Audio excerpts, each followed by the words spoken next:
Hey everyone, and welcome to Machine Learning and AI, Support Vector Machines in Python.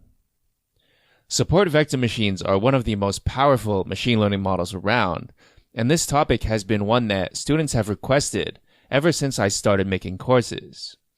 These days, everyone seems to be talking about deep learning, but in fact there was a time when support vector machines were seen as superior to neural networks. One of the things you'll learn about in this course is that a support vector machine actually is a neural network and actually looks very similar intuitively. The toughest obstacle to overcome when you're learning about support vector machines is that they are so theoretical. This theory very easily scares a lot of people away, and it might feel like learning about support vector machines is beyond your ability. In this course, we take a very methodical, step-by-step approach to build up all the theory you need to understand for how the SVM really works. We are going to use logistic regression as our starting point, which is one of the very first things you learn about as a student of machine learning. So if you want to understand this course, that's all you really need.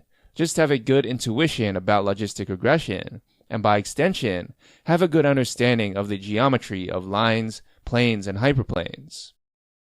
If you recognize this picture, and you are motivated to succeed, then you can learn about SVMs.